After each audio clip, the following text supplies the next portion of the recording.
Is there a hunger in that locker room? No, I mean hunger. It is. Like when I came into spring training, and you have team meetings and stuff, and the first thing the guys were saying, 27 is behind us, and they want to win another one. That's what makes it so great. They're not stuck on the one that they won last year. They want to win another one this year for you guys.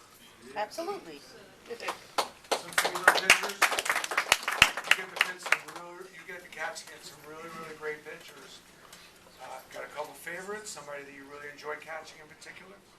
Yeah, I think CC and Andy, they are for me the best lefties in the whole baseball, and something special. I told you early, it's not from this world. It's Mariano Rivera. It's not from this world. No. It's another, I think Jupiter or something.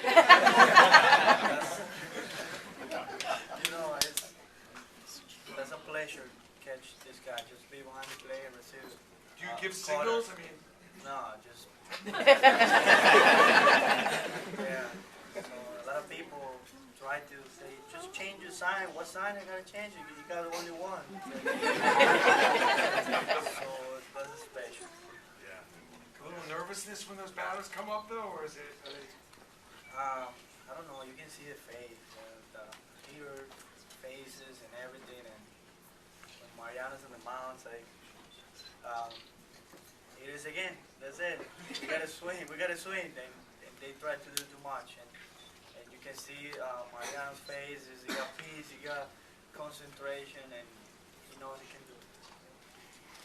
How do you stay prepared? I mean, not necessarily in the lineup every game and at any given moment, especially if we've been a little light in the outfield. How do you stay prepared and ready to play? And when you do get called on, it's at a high level and a lot is expected from you. It's really hard. Some people might not think so, but being a role guy, coming off the bench, not playing every day, it's the toughest thing in baseball because I don't know if you remember Bernie towards the end of his career. They started not playing him every day, and he came up to me when I was in Detroit in '06 and said, I tip my hat to you the way you prepare yourself because you don't play every day. Because this is a guy that played 17 years every single day, and me playing twice a week, 3 times a week, you have to go out and face the tough guys like Mariano or Santana, whoever it is. You got to just make your mind right. Like, I got to get it done right now because you don't have that opportunity like the other guys that gets in there every single day. So you got to make sure you prepare yourself every day when you come to the ballpark like you're gonna play. Even if you're not playing, somebody might get hurt. You might have to go in the ball game, but you just got to be ready to play. This is one of the toughest things in baseball to do, to be a role guy. Now, I know you're having fun because the energy, you just right. I mean, it's incredible. But did the pie in the face ask you that? Was that your entry in? Did you feel like that now all of a sudden now you're a part of the family kind of thing? Oh yeah. After I hit the base hit and I was waiting for AJ. So what is AJ? But the best part in my life.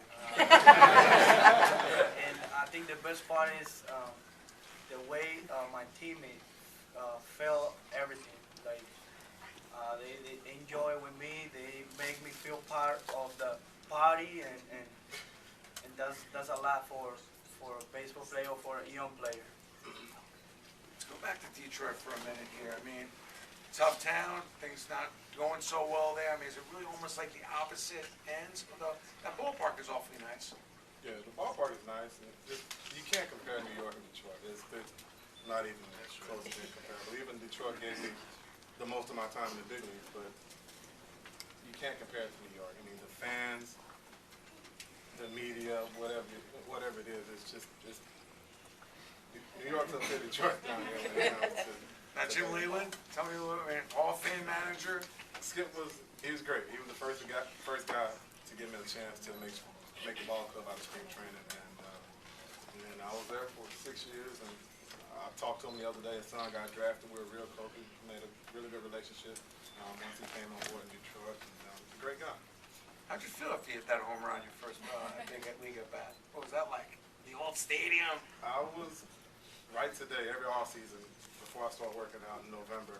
That's the first thing I watch before I start lifting weights and start running and training and stuff to let myself know where I started and what I did and what I have to do to get back to that point, to the big league. It's a hell of a first at bat. It was crazy. I'm not gonna sit here and tell any stories, but being drafted by the Yankees, most of the guys back then didn't always get to the big league. But by the time you get AA, AAA, they usually trade you away to get a veteran. That's just the way it was back when I was coming up through the minor leagues, and just to get a cup of coffee with him in '02, and when I hit the home run, it was great. It was bad. That was good. That was good stuff. The legacy. I mean, we're talking Yogi, Thurman Munson, Posada, Girardi. I mean, you feel that? I mean, what did you feel like? So how do where does all this energy and this whole, almost like living for every moment, almost like it's your last moment, come from? You talk about all these catchers, and you can feel everything, especially with Jorge. I always say the way he worked, like weight room during the game, the way he prepared himself is unbelievable. He's 38, but he looks like 30 years old guy, and it's you can feel, and you want to be part of the history too, with the Yankees, and the energy, everything is this guy, right? He put the whole energy, and just every time I'm gonna play, I talk with my mom, like 30 minutes before a game, and that's my energy. Is your dad? Yeah, it's my dad.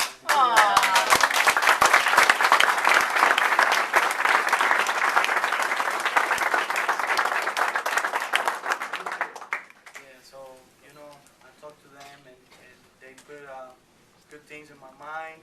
They always say today's gonna be better than yesterday, so just go have fun and win the game. Wow. I will take some questions. These guys, this is what is. I've always felt like we've done so many signings and individual players. The differentiator is always the guys you least expected. You kind of know what you can expect from the Jeter's and A-Rods, but most of these guys are differentiators. Right here. Okay, I have a question for Marcus. Earlier this year, when you hit that walk-off home run in the Yankees-Red Sox series, how would you describe your reaction? It was great. Because at bat before that, I had struck out against Daniel Bard, and I chased 3 pitches up in the zone. And with baseball, you always have to put your best behind you. And my last at bat, and I didn't take that up there with me, and I just told myself to make sure I get a good pitch to this. And it was a great feeling. That was my first ever walk-off home run, and it was great being against Boston. So I was kind of pumped up, and you can tell I was sprinting around the bases because I was ready. It was good. It was great. That was good. So this year, Joe Girardi wearing number 28. When we win the World Series, Francisco, is he going to take your number?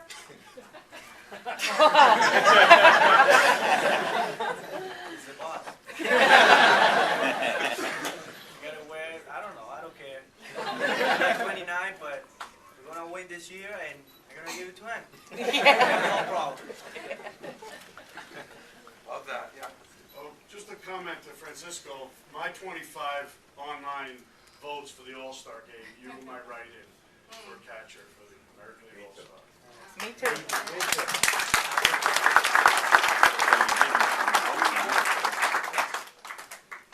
When you're up at the plate batting, I notice you don't wear batting gloves, just like Posada. Is that?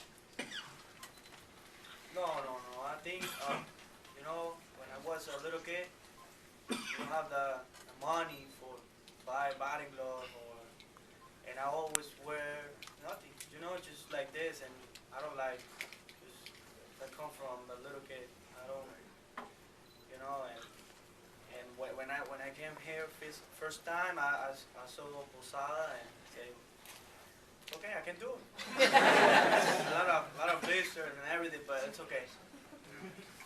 Yes. I also write you in for All-Star game. What nickname do you like to be called? Besides All-Star Catch. Cisco Kid. Yeah, that's what they put. What nickname do you like to be called? I don't know. I hear a lot of nicknames, Cisco, Gazoo, everything. I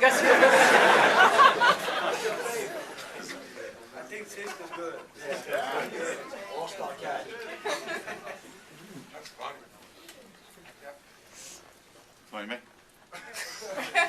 I just wanted to ask Francisco, what advice you would have for, I got two young guys here to play catcher. What advice would you have for them?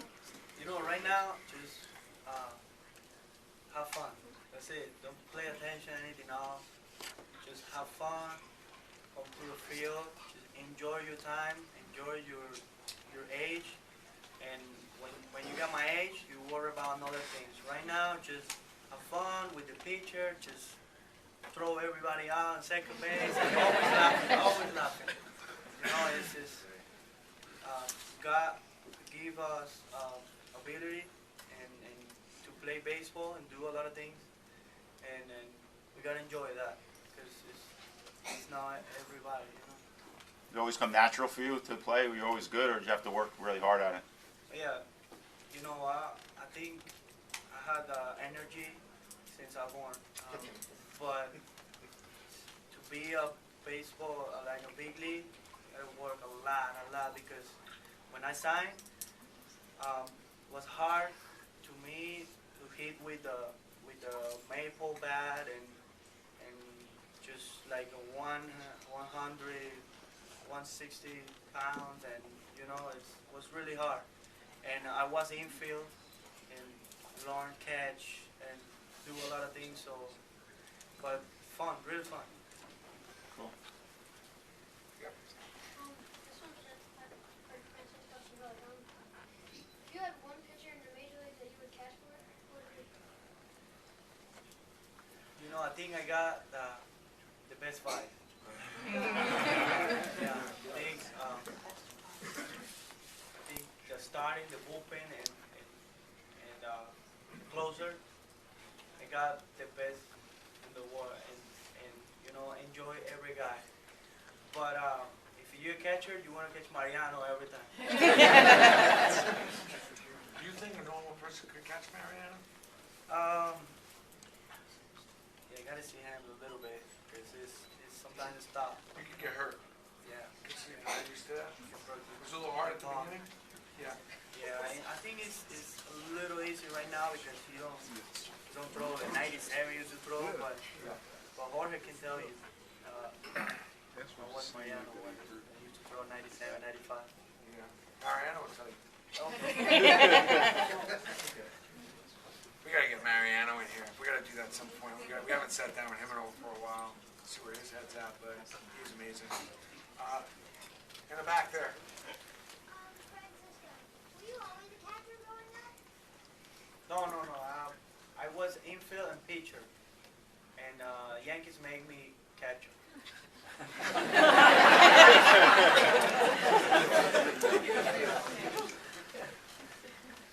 In the back there. Yep.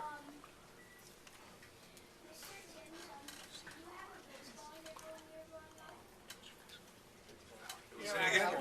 It was Ken Griffey Jr. When I was growing up, I was really a football guy, but every now and again I watched baseball here and there. And he was the guy that was on SportsCenter all the time, making all the plays. He was a mega when I was young. But I was a football player, and I played baseball 1 year of high school, so Really? football was mine. Were you a collector? Did you collect? You saved some autographs, baseball cards? No, I didn't. And I was talking to Chris downstairs. He was asking me, and I was never a big.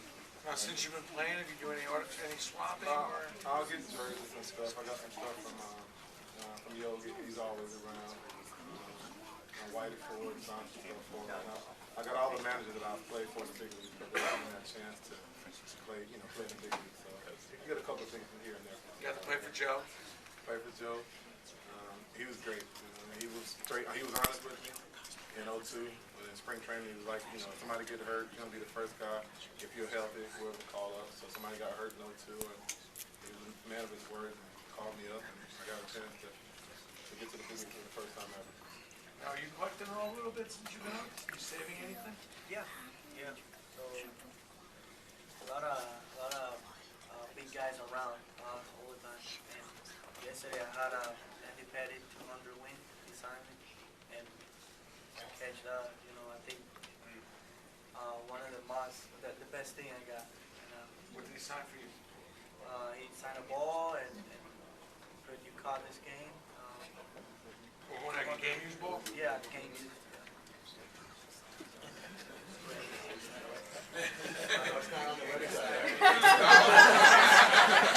How'd that count for? Why can't you send me that ball? This guy's always taking the balls. I just want to ask both you guys, we were at the game, these two little guys went to their first game yesterday, and we were just trying to explain the points to them, like what they saw with Phil Hughes pitching, getting to see Jorge hit a back-to-back 2 days in a row grand slam, you got the best closer in the league coming in, you got Phil Hughes, I think, had his 250th strikeout, Cano with his 100th home run. Like, what's that like, seeing that, like, day in and day out? How do you try to explain that to these guys, like, they're witnessing history? It takes a lot of hard work. Posada to hit 2 grand slams in 2 days, that was my first time ever seeing it. I think that's awesome. Just being focused. Steele's been great. Even when I played against him in Detroit, he's always been a great pitcher. It's just a lot of hard work and a lot of focus. A lot of fun. A lot of fun, yeah. That's the man, you gotta have fun. A lot of fun. Doctor?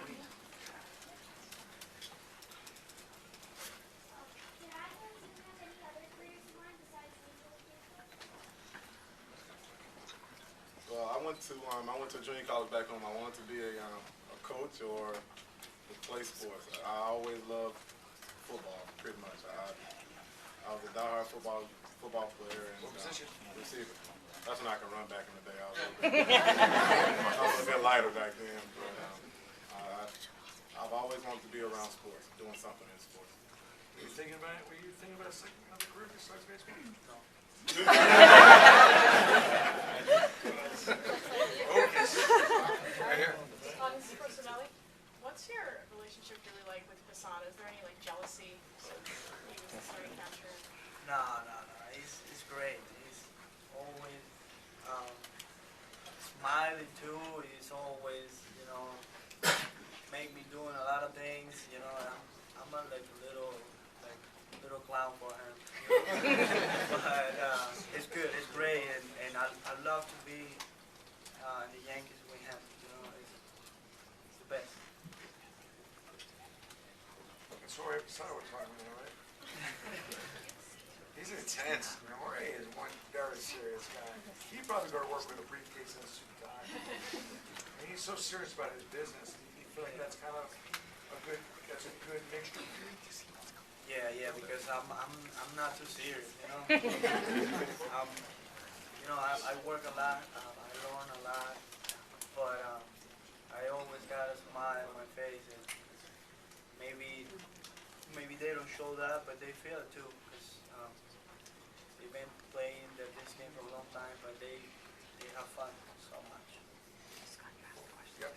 I had a question for Cervelli. I heard through the news that last year after the World Series, that some of the other players like CC and A-Rod fought for you to get the same kind of bonus share as the World Series money because they thought you were so much involved as the guys who've been there all season and you weren't there all season. If that's true, how'd that make you feel?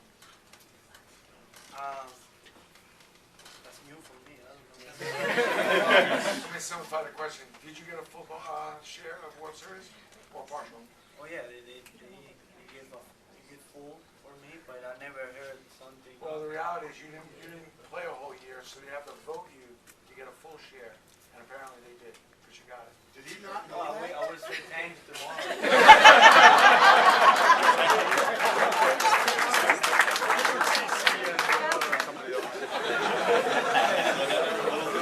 And we're not talking about a few dollars. He was asking would he know. He wouldn't know because he was a younger guy that wasn't up the whole year, so they don't get to go into the meetings and vote on it. So he had no idea. He just got a nice check. Thank you, my friend.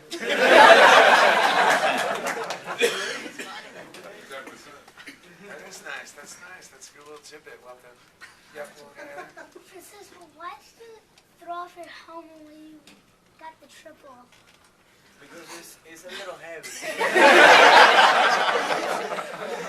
Maybe like 10 pounds. And now I change when I'm the bases, running bases, they give me the other one because it's too heavy. It's good for hit, but not good for run.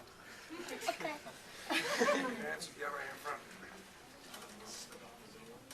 What was the reaction that got yesterday when Chad Hoffman got his first win?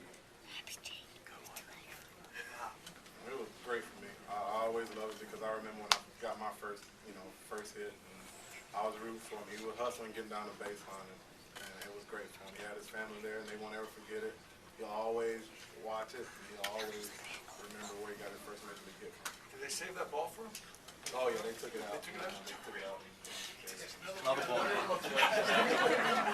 It's not like that. It's just, you know what's amazing with, I like to know these things because a lot of times the players, when they complain about, sometimes we're taking their stuff and everything, the system works both ways, and it's nice when the players have these accomplishments. It's nice that there's a system in place for them to get the items and get it authenticated. And I make the notes in my mind, because a lot of times I have to remind like a competitor, oh, remember when you had your 200? Well, the system's in place for you to do that. You know, you have a ball, and not only does he have that ball, but it's authenticated, and he knows they got the ball, and it kind of works both ways. And it's actually, it was a little rough in that locker room. I mean, I always thought maybe, at some point somebody's going to take me out.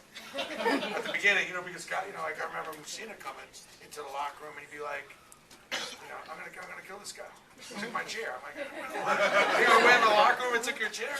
But at the end, it was nice, convenient that when he started compiling out these records, it was a nice thing when he was able to pull out things and we kind of show how it works both ways. And that's, we want to be respectful, and I kid around, but we want the players to get these notable things, whether it's a first hit or something on their birthday or whatever it is, and it kind of works both ways, and it's a win-win for everyone.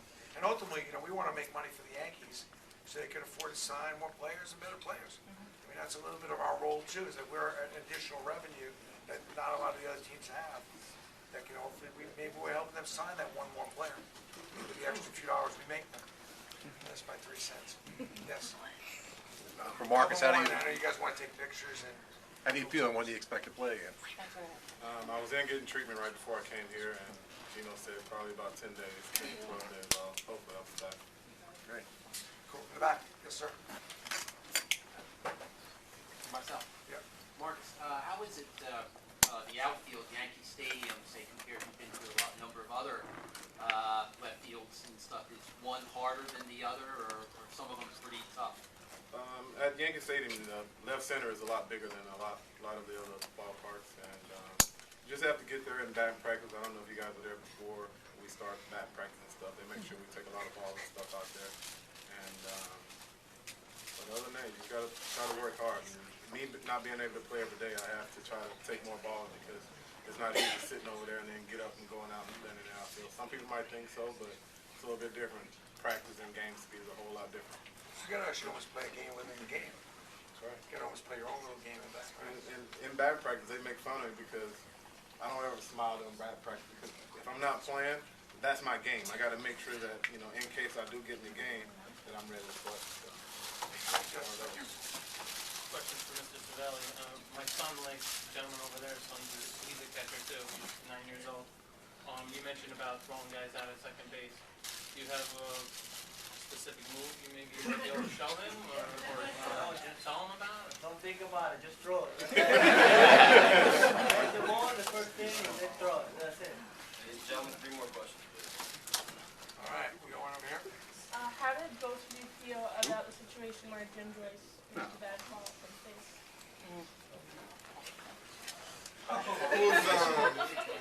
It was tough. I mean, I really like how he admitted that he messed up. A lot of people today don't admit when they mess up, and he's been a really good umpire. And for Armando, I played with him in Detroit, and he's such a nice guy.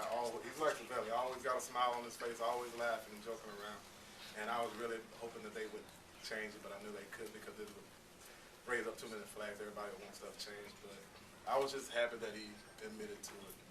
And I'm sure Armando forgave him. And he brought out his lineup card the next day and gave him a big hug and stuff. So it was a lesson learned there for everybody. We almost had a couple of no-hitters going this week. CC almost have that one? You feel that? Lost 2 yesterday. You had that stuff, didn't you, that day? We were ready to count our beans over here. Wow. We were getting all into no-hitter mode. Yeah. Amazing. What a hit. Yep, couple more, right there. Yep. Question for both of you guys. If you have to name one pitcher you guys hate facing when you're up at bat, who would it be? You first. I got a lot. I'm on his team now, Mariano. I never got a hit against him when I was playing with Detroit. I'll tell you. So I'm glad I'm on his team. Thank God I'm with him. You know, I don't like pelfrey. I don't like pelfrey. Too many sinkers for me. I don't like that. and Francisco Rodriguez is the other one. I don't like him. You know, but we gotta face it. All right, last question. You guy up there, right there. Marcus, who was your favorite Yankee? Who was your favorite Yankee? Tough question. Tough question.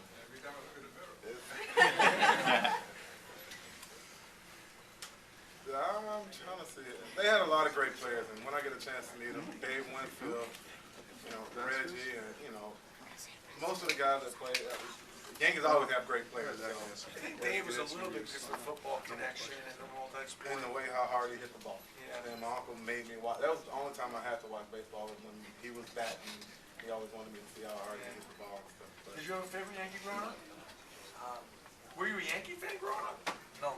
I mean, David Ortiz was a Yankee fan. We didn't know that. We asked, but who were you a fan of? I love Indians. That time, Vizquel, Alomar. Oh, right. And always the Yankees killer Cleveland. But now I don't like Indians. I like Yankees. But always respect and follow Derek Jeter. It's another thing. Another guy on another planet. Oh yeah, the captain forever. Hey, thank you all for coming.